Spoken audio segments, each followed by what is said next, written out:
What's up guys, welcome to Daily Refinement. In today's video, we're going to interview my friend Sarah Stiles. She was in town visiting eBay headquarters and we met up for lunch. We just have a conversation about balancing e-commerce, running your own brand, and also managing a family.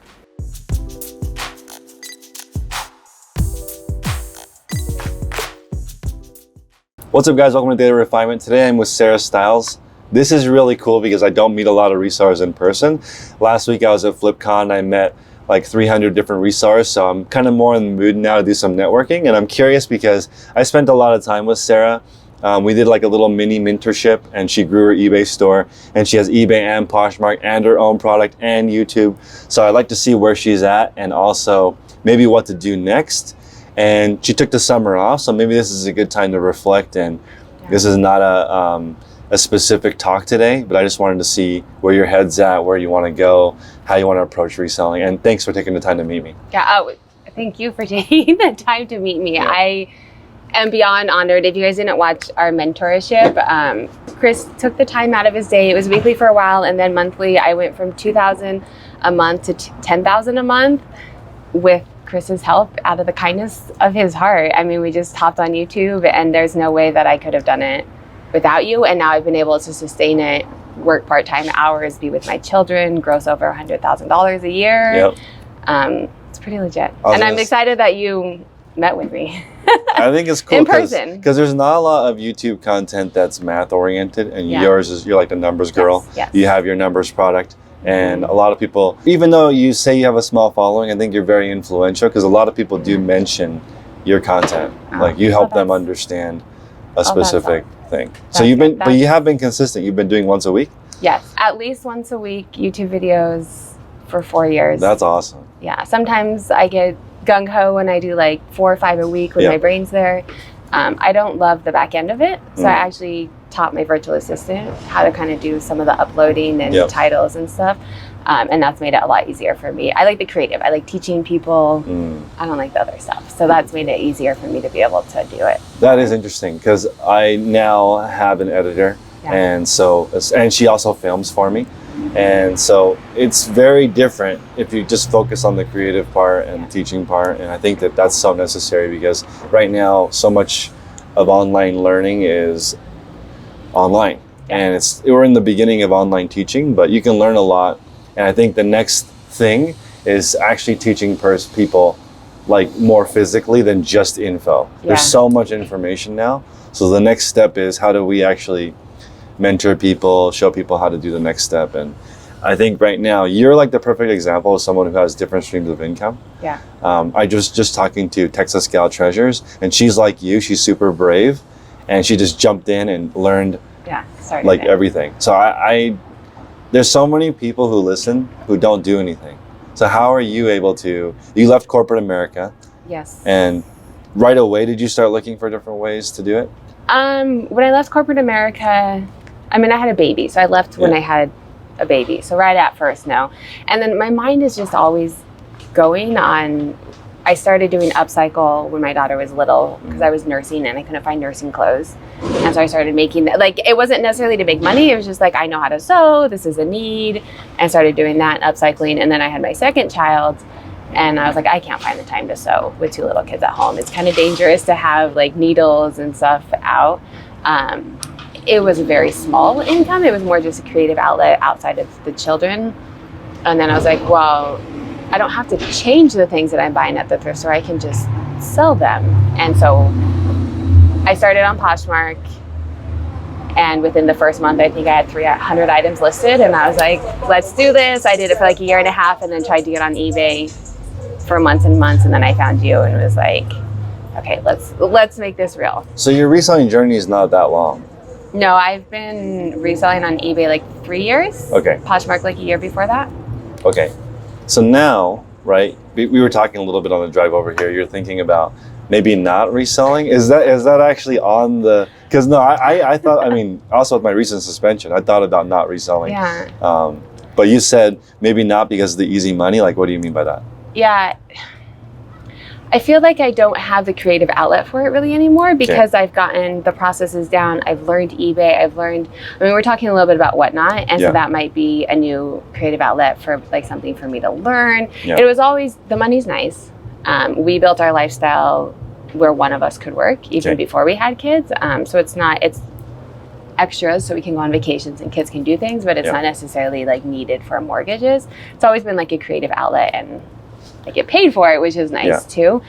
So I think I'm just at the point stagnant with the creative outlet. I feel like I don't want to say perfect because you can always get better, but I have really good processes in place. I am sourcing, I know how to eBay, I know what to do. And so I think I just am looking for maybe something else. It could be reselling. Are you money motivated? Is that like the main, what's the main why? I think just like conquering it. Okay. Like feeling like I've been successful, and money is definitely an indicator in some fields that you have been successful. It shows on eBay, my numbers speak that I've been successful. But I think I was going to be a teacher before, and obviously that's not numbers motivated. That's fair. Because I was asking my wife, because I asked the question on my YouTube channel, why do you resell? And I had no idea, like for myself. Yeah. I was looking at, there was over 100 answers, and every single one of those answers was didn't relate to me. I saw these answers like flexible schedule, but for me, my eBay was never flexible. I always like did it at the same time. So I was thinking, none of these apply to me. My wife was like, of course they don't apply to you because everyone's different. And I thought literally I only do it because someone on YouTube told me to. I literally didn't know why I'm reselling. So I could be doing anything. Well, then my wife was saying that, I think she's right, that I enjoy sales, and I've always loved sales. Yeah. So this version of it is different, but it's still the same thing.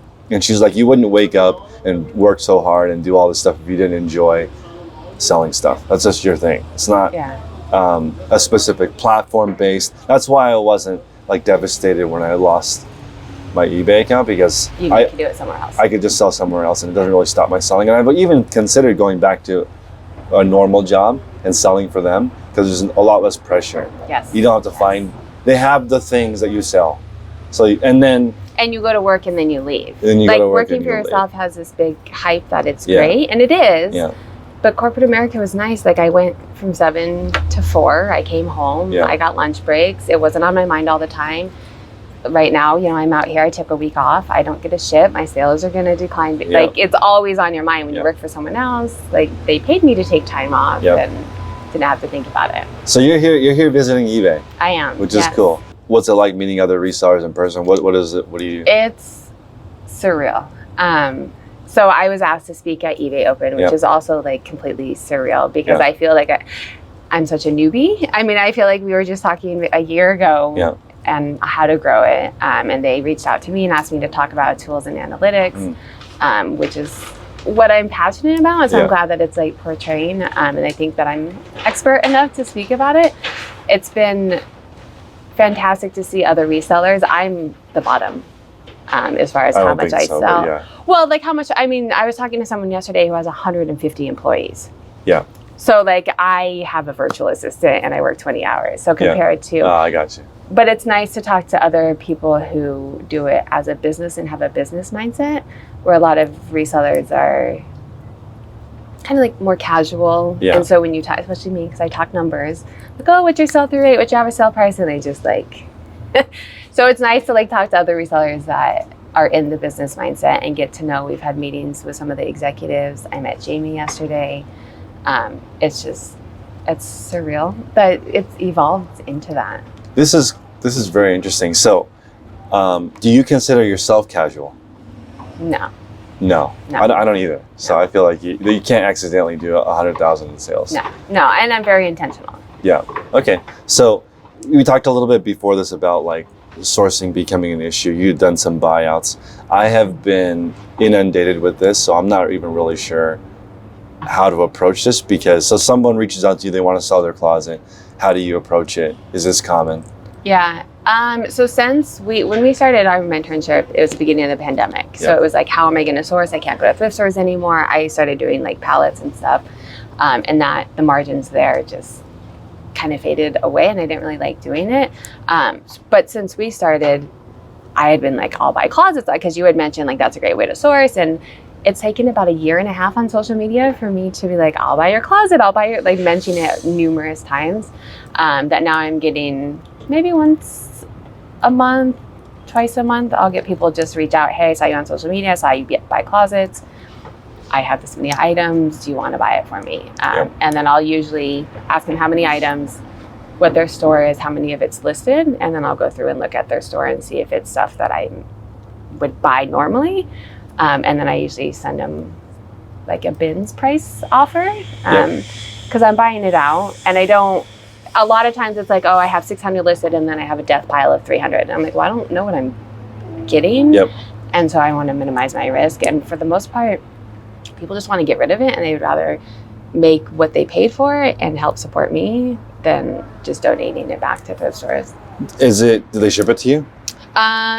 Both. Mostly it's been local because shipping starts to get really pricey when you're sending 900 items. I've had a couple buyouts, but they're that are shipping, but it's more like 100 or 200 items. The last one I did was like 900, and it was local. And then I have one that she's like, I don't even know how many I have. You probably need a U-Haul to come get it. Yeah. I'm like, okay. No, that's what I wonder, because I've recently switched to only local, and you have to bring it here. But then it's hard because, like the last one, I rejected 100 items, and they brought 450. So so do you go through each one of them? I went through all of them the last time, and I'm thinking, this is, I think, what I have to do, because if you buy sight unseen, there's such an extra cost to disposal or redonating, and I don't want to really do that. So now I'm just sort of saying, these are what I want to pay, and we have to agree to that before you come, and then you have to take back what I don't want, because otherwise it's too much. Because it's how big are the lots you're buying? The last one I bought was 450 items, and they fit it amazingly in half of a van. I'm like, you should have waited a few more months to bring it up here, because they drove 8 hours to come to sell it to me. So I was thinking, wow, so they're driving to sell it to people are driving to sell it. See, I'm not at that level I don't want to ship it. I'm okay buying it all, but I want to look at it. And so, I mean, I'm in Denver, so there's a lot of resellers. So far, I found local ones to be able to do it. I will just buy it all, and then I go through and organize it. And what I don't want to sell on platforms, I'll take to like Plato's Closet and buy and just get like an immediate return. And then I work closely with like a nonprofit and donate. They have a boutique for women in need, and it's all free. And so they run off of donations. So then whatever I won't sell, I just donate to them. And she comes and picks it up for me. And so it's worked out. So this is changing the subject a little bit. Why can you talk? Why can I talk? Yeah, why can you talk? Because a lot of people are shy. You're not. At least I met you in person, and you got in my car very strange. I'm just like, why is this so? Because we've met multiple times. I don't just get in strangers' cars. Why can I talk? Because you're very natural. So it's talking to you. You're not that many people are the same in person. You're pretty similar. I feel like I was a hairdresser for like 10 years. And so I had to talk to people for a living. I mean, doing hair. You have to have the skill, but it's really about connecting with the people. So I spent time. I think that's probably what it was. So, because a lot of people, more people want to start a YouTube channel than resell. That's for sure. The market for people who want to do a YouTube channel is massive. So, like in the average, reseller is doing like 20K a month. I'm sorry, a year. 20K a month is 20,000 a year in sales. So I would consider that. But does that have to do with how the tax law was and if it's changed? Like they were doing just under the threshold, so they don't have to be a business and pay? Maybe. I'm just thinking that 20K like. No, I just feel like people are inefficient with their time. So they end up, maybe they work all day, but they're only listing 5 or 10. And then most people are spending the 20,000 profit on more stuff. And they're not reporting a profit because it's negative on their taxes. And that's like 99% of resellers. Really? I'm not meeting very many resellers that are actually generating a profit. It's very rare. So, from my experience. We're actually going to move areas though, because there's music here. So we're going to move, but we're going to continue this in just a second. And we're back. So this is part 2. We moved somewhere where there's no music. So hopefully we can continue our conversation. But so with reselling, do you want to keep a small store forever? Because I think I'm going to keep a small resale store forever. I know. I saw you recently did a video on like downgrading your store and like, I don't really know. It's hard to stop because I've gotten to the point where it's just so easy. I have processes. I mean, I can take photos pretty quickly and shipping, and it's kind of hard to just walk away from that money. So how long do the photos and approving the drafts take? per week? How long are you all in with reselling? So I want to get to 15 listings a day. Okay. So it's like 100 listings a week. I can do 100 photos in 2.5 hours. Okay. I ship those off to my virtual assistant. They do the drafts. I've had them for 1.5 years. So I proof it, but very rarely do I have to make a change. So uploading 15 takes me 10 minutes. And then it's 2 minutes to ship an item. I'm selling 10 to 15. I'm working to get to reseller Nirvana again after the summer. I saw some posts. You're close. Yeah, I'm getting there. And then it's going to dip because I'm on vacation this week. But I'm getting there. So 10 to 15 items a week shipping, or a day shipping is like 20 or 30 minutes. Yeah. And then it's sourcing. Yeah. I think this is interesting because like the main thing is the sourcing. Yeah. So in your area, for me, I can find maybe 200 items that are decent enough for me to list per week. And that's... In how long? In 1 day. Like a full day? One full day. Yeah.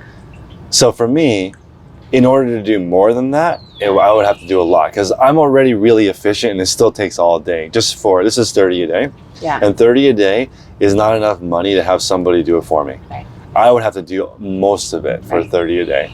So that's interesting on the good stuff. But I can find 1,000 okay items. But then okay items, it's challenging because they don't sell for as much. Yeah. They don't sell as fast. You can't afford a team, but you're kind of just like breaking even. So it's almost like 1,000 items a week pays for the crew to list my 200 items that I would do myself. Right. So but then do you think that helps you? Like, because if you're breaking even there, then why are you doing it? Is it helping you like... Well, then it would afford me their time to do the 200. Yeah. That would be the... gotcha. Yeah, I have to pay for them. More. Yes, yeah. So okay, I see what you mean. Doing the 200 and freeing up my mental real estate.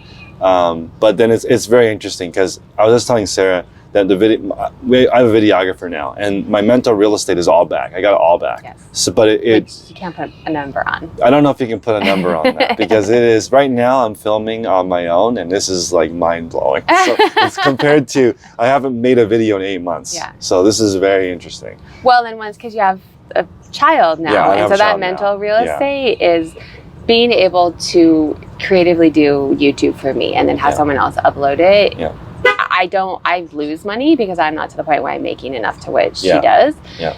But I enjoy YouTube and I'm going to crack that code that is worth it to me for the mental real estate. It's not a numbers game at that point. I can pick up my kids and not have to edit a video at night when they go to bed. I can spend the night with them. I can hang with them and take weekends off now. And yeah, I think that's so interesting. I'm not grateful enough maybe because YouTube changed my life, eBay changed my life. I have a Patreon that changed my life. All these things all add up. Yeah. It makes me wonder like how much of this is luck, right? How much of what I do is luck? Because No?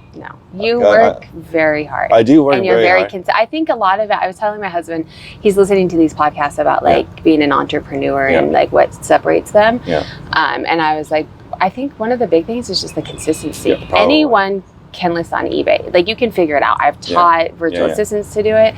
What sets you apart is that you do it. Yeah. And that you do it consistently and you're very good at, you're consistent.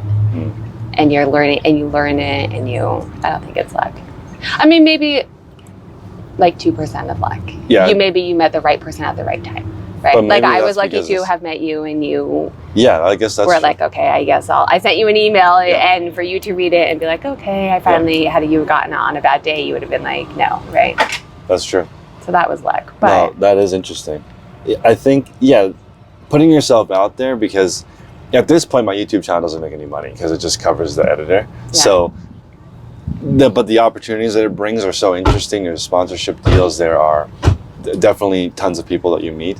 Lots of sourcing opportunities. Yeah. So. It's interesting because I feel the same and I'm a much smaller channel. Yeah. So I wonder at what point these YouTube, like, because I think that you're like this huge YouTube, I mean, you are a huge YouTuber and like you're making all this money, but then you get into the numbers and you're breaking even where I'm essentially breaking even and it's opportunities. So do you think YouTube gets you to the, unless you're Mr. Beast? No. It grows because you get to that point? I decided to do what Mr. Beast did. All the money I made last year on YouTube, I put it into this year. So this year, my YouTube channel will make like 200 grand gross. So you'll get to that point. It's already there, but I'm already thinking about putting it all back into the YouTube channel for next year. Because I think that would be, because they say life is really good if you work on a team that two pizzas can feed. Yeah, okay. And I think that's right, because working by yourself, I'm not a work by myself kind of person. Yeah. I like a small team, but then in a big team, you don't really feel like what you're doing matters, because all you're doing is managing people too, right? Yeah. You don't have that interconnection. Right. Which is why I don't know that I want to grow too much, because I don't really want to manage people. I know. So that's like the, do you want to be a professional manager, or do you want to do the work? Right. And it is a thought. I think that inside me, I've changed since you first met me to now I'm more hands-on than I used to be. I like to see how everything works. Yeah. And I think I'm happier doing that than being on top. Because people say they want to be a business owner, but I think active income is actually more fulfilling. Yeah. Well, and I think it depends too. Like I was talking to this reseller at eBay headquarters, and he has 150 employees. Yeah. And so, I mean, he has but he doesn't know the day-to-day, we'll be talking shipping. He's like, I don't know. Yeah, he doesn't know. Right. But he enjoys it. He wants to be the top business owner, CEO, have this, they have multiple warehouse, corporation. And that sounds pretty terrible to me. It's great for him, but it's not. I've thought about, so my kids are in full day now, so I could do full-time hours. And I actually don't know that I'm going to. I like having the flexibility of I'll do something else with my time, but I don't know that it's going to be reselling. I don't know what it will be, but my daughter's 17 months old, and she knows if I'm not paying attention. Oh yeah. So and she'll even test me. She'll make a noise and see if I respond to the noise, even though it's not talking yet. Yeah. Because she wants to see if I'm engaged or not. Mm-hmm. And it's that's pretty obvious. And I think that I'm in a really good position because I've been able to watch her grow up, and not a lot of people get to do that. Right. I now think about my parents. They did not have what I have. I get to watch her grow. They had no idea. So I think you do it for the flexibility a little bit too. Well, I do it because I can choose my schedule. Yeah. But I feel like when I hear flexibility, I hear sometimes I don't have to work. That's what I hear when I hear other people say I want to be flexible. And I think I just work different hours. Yeah, that's what I think of flexible. Yeah. Because that's what I am. I am flexible. I get it done. And if my kids are homesick all week, I'm doing it at night. I'm still getting it done. Yeah. But I can be home when they're being sick all week. Yeah. Or if they have, I pick them up from school, they don't have to go to aftercare. Mm-hmm. I can take them places during the day, or soccer practice. That's what I think of flexible. I'm still working the hours, but I can do it in the morning, or I can come here, or I text you and I was like, hey, can you meet up? And you came, right? That's true. Yeah, I guess that's this morning before I came here, I went to the post office to drop off packages. I did a UPS pickup. Yeah. And I guess you can be flexible in when you do it, but I guess maybe I am changing my opinion. I originally thought it wasn't because it was a flexible schedule. But I was defining flexible as in you still have to do it. Yeah. And I feel like when you have a 9 to 5, it's much easier to go. Turn it off. Yeah. And go and turn it off. Yes. Because you're supposed to be there from 9 to 5. Well, but you also have to ask for, when my kids got sick and I was in corporate America, you had to ask for the time off. Yeah. And now I'm just my kid's sick, I'm going to pick him up. Yeah, that's true. And I think it's interesting because when we first started, I had children at home, remote learning, and you had a baby on the way. Yeah. And it's interesting, I think that's probably changed a little bit of your perspective in the flexibility, because you can, and it's interesting too, because you're well, just do this. And I'm but I have children. I know. It takes me, my processes are much faster now because I can do it. I would take photos with my 5-year-old there. Yeah. And so I'd have to stop and and now I can do it quick because it's just me. My wife wants to do career. And so I look at how much she's supposed to do in both, and it's so hard. And even because certain things I cannot help with, but most things I can help with. Yeah. And as I get older, you'll be able to. Definitely. Yeah. But the support from both parties is actually not common. Yeah. Where one person is supportive of the other, all in, both ways, that's not common. That's interesting. So then maybe we got lucky with partners. 100%, because that's not normal. When I look at how people structure their days, it's usually sometimes people run an eBay store and one person takes the photographs, the other person lists, and they divide the responsibility. Yeah. That to me doesn't work as well as they both do it. Like they just it works better if they both do everything. So it's almost like one person does one job, one person does eBay. Both people do eBay, but they do the same thing. Those are the models that work. The ones where both people do a different thing, those ones work less, I think, because it's never really equal. And I think that's, I'm reading this book right now called Fair Play.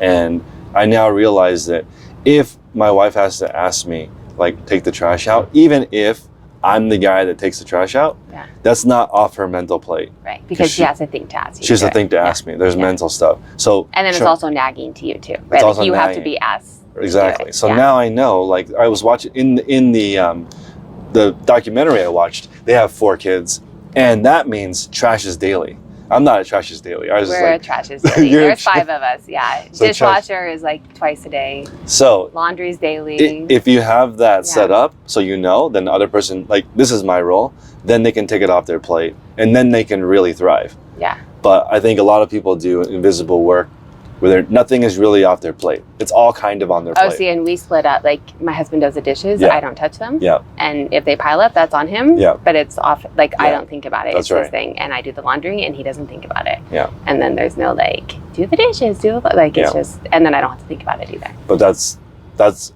we have that. Right. So if you're working on this by yourself and you have to do all the stuff, it's different. Yeah. For me, when we combined finances, when I got married, when we moved in together, when we had a baby, all those things tightened up all the stuff that I think about. And I think mental real estate is